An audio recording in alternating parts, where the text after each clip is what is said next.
ഇതെന്താണെന്നറിയോ? ഇത് നമ്മുടെ മുട്ട ബജിയാണ് കേട്ടോ. നമ്മൾ എന്നും ഉണ്ടാക്കുന്ന പോലെയല്ല, വേറൊരു രീതിയിലാണ് വളരെ എളുപ്പം ഉണ്ടാക്കിയെടുക്കാൻ പറ്റുന്ന ഒരു മുട്ട ബജി. മാത്രമല്ല വളരെ ടേസ്റ്റ് കേട്ടോ. ഇതൊരു പ്രാവശ്യം ഉണ്ടാക്കി കഴിഞ്ഞാൽ പിന്നെ നിങ്ങൾ ഇതേപോലെ മാത്രമേ ഉണ്ടാക്കുകയുള്ളൂ, അത്രയ്ക്ക് ടേസ്റ്റാണ്. ഇതിനായിട്ട് ഞാൻ 4 കോഴിമുട്ട വേവിക്കാൻ വേണ്ടി വെച്ചിട്ടുണ്ട്. ഈ സമയം ഇതിന് വേണ്ട മസാലകൾ തയ്യാറാക്കാം കേട്ടോ. മല്ലിയില, സവാള, പച്ചമുളക്, കറിവേപ്പില ഇതെല്ലാം ഞാൻ എടുത്തിട്ടുണ്ട്. ഇതെല്ലാം വളരെ നൈസായിട്ട് കട്ട് ചെയ്തെടുക്കണം. സവാള ഞാൻ ഒരു പകുതി സവാള മാത്രമേ എടുത്തിട്ടുള്ളൂ കേട്ടോ. പച്ചമുളക് നമ്മൾ ആവശ്യത്തിന് എടുക്കാം. അങ്ങനെ എല്ലാം കട്ട് ചെയ്ത് മാറ്റി വെച്ചിട്ടുണ്ട്. ഇനി ഇതിലേക്കുള്ള പൊടികൾ തയ്യാറാക്കാം.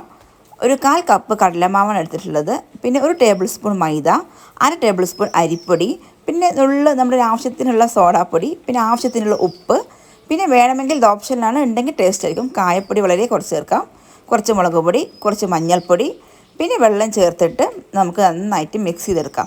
പിന്നെ ഒരു കാര്യം വിട്ടുപോയി, ഗരം മസാല ഉണ്ടെങ്കിൽ വളരെ കുറച്ച് ചേർത്ത് കൊടുക്കാം. ഗരം മസാല ചേർക്കാൻ വിട്ടുപോയതാണ്.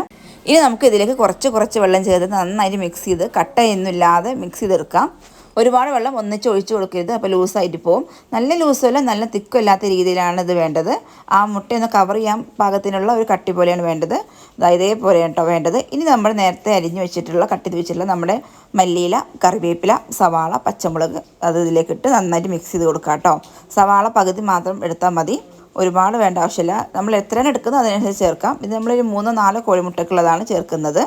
ഇനി ഇത് റെസ്റ്റ് ചെയ്യാൻ വേണ്ടി വെക്കേണ്ട ആവശ്യമൊന്നുമില്ല കേട്ടോ. ഈ സമയം നമ്മുടെ മുട്ട നന്നായി വെന്ത് അതിൻ്റെ തൊലിയൊക്കെ കളഞ്ഞ് റെഡിയായി കൊടുത്തിട്ടുണ്ട്. ഞാൻ 4 മുട്ടയായിരുന്നു വേവിക്കാൻ വെച്ചിട്ടുണ്ടായിരുന്നു. പക്ഷേ ഒരു വൃത്തിയില്ലാത്തതുകൊണ്ട് ഞാൻ ഒന്ന് മാറ്റിയിട്ടുണ്ട്. ഇപ്പം 3 വെച്ചിട്ടാണ് ചെയ്യുന്നത്. അങ്ങനെ മുട്ടയൊക്കെ വെന്ത് തണുത്ത ശേഷം ഇത് 2ആയിട്ട് കട്ട് ചെയ്തിട്ട് നമുക്ക് ഫ്രൈ ചെയ്തെടുക്കാനായിട്ട് 2 ഭാഗമായിട്ട് കട്ട് ചെയ്തെടുക്കാം. അങ്ങനെ ഈ 3 ഇതേപോലെ കട്ട് ചെയ്തെടുത്തിട്ടുണ്ട്.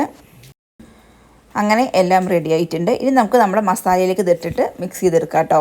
നമുക്ക് ഇതേപോലെ മിക്സ് ചെയ്തിട്ട് കൈ കൊണ്ട് തന്നെ ആക്കി കൊടുക്കുന്നതായിരിക്കും നല്ലത്, അല്ലെങ്കിൽ സ്പൂൺ ഉപയോഗിച്ച് ചെയ്യാവുന്നതാണ്. ഇതുപോലെ ചെയ്തിട്ട് കവർ ചെയ്തിട്ട് എണ്ണയിലേക്ക് നമുക്ക് ഇട്ട് കൊടുക്കാം. പിന്നെ എവിടെയെങ്കിലും ആവാത്തതൊക്കെ ഉണ്ടെങ്കിൽ നമുക്കൊരു സ്പൂൺ ഉപയോഗിച്ച് കുറച്ച് മസാല ഫ്രൈ ചെയ്യുന്ന സമയത്ത് ആക്കി കൊടുത്താൽ മതി കേട്ടോ.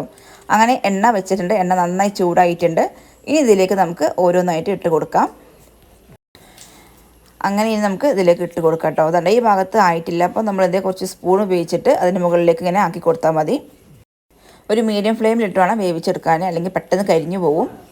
പെട്ടെന്ന് തന്നെ ആവും, കാരണം മുട്ടയാണ് അകത്തുള്ളത്. ജസ്റ്റ് ആ കോട്ടിങ് മാത്രമേ നമുക്ക് വെന്തിൽ കിട്ടാനുള്ളൂ. എല്ലാതും ഒന്നിച്ച് ഒപ്പം ഇട്ട് കൊടുക്കരുത്, 1, 2, 3 ഒപ്പം ഇട്ട് കൊടുത്താൽ മതി, അല്ലെങ്കിൽ അത് വൃത്തിയിൽ കിട്ടില്ല. പിന്നെ ഒരു കാര്യം പറയാൻ മറന്നുപോയി, ആദ്യമായി എൻ്റെ ചാനൽ കാണുന്നവർ സബ്സ്ക്രൈബ് ചെയ്യാനും അതുപോലെ ഷെയർ ചെയ്യാനും ലൈക്ക് ചെയ്യാനും കമൻറ്റ് ചെയ്യാനും മറക്കരുത്. ഹൈപ്പ് എന്ന് പറഞ്ഞ ബട്ടൺ ഉണ്ടെങ്കിൽ അതും ക്ലിക്ക് ചെയ്യാൻ മറക്കരുത് കേട്ടോ. പിന്നെ ഇത് ഉണ്ടാക്കി നോക്കിയിട്ട് അഭിപ്രായങ്ങൾ പറയാനും മറക്കരുത്. പിന്നെ എൻ്റെ ചാനലിൽ ഒരുപാട് വീഡിയോസ് ഉണ്ട്, അതൊക്കെ പോയി കണ്ട് സപ്പോർട്ട് ചെയ്യണേ. കുട്ടികൾ സ്കൂളിൽ വരുന്ന സമയത്തൊക്കെ വളരെ പെട്ടെന്ന് ഉണ്ടാക്കിയെടുക്കാൻ പറ്റിയ ഒരു സ്നാക്സാണ്. വളരെ പെട്ടെന്ന് ഉണ്ടാക്കുകയും ചെയ്യാം, വളരെ ടേസ്റ്റുള്ള ഒരു ഐറ്റമാണ് കേട്ടോ. നമ്മൾ സാധാരണ കടലമാവ് മൈദപ്പൊടി കൊണ്ട് മാത്രം മിക്സ് ചെയ്തിട്ട് മുട്ട ബജി ഉണ്ടാക്കാറുണ്ട്. അതിലേക്ക് ഈ സവാളയൊക്കെ ചേർത്ത് ഉണ്ടാക്കുമ്പോൾ നല്ലൊരു ടേസ്റ്റ് ആയിരിക്കും, നല്ലൊരു ക്രിസ്പി ആയിരിക്കും കേട്ടോ. നിങ്ങൾ എന്തായാലും ട്രൈ ചെയ്ത് നോക്കൂട്ടോ. അഭിപ്രായങ്ങൾ കമൻറ്റ് ചെയ്യാൻ മറക്കരുത്.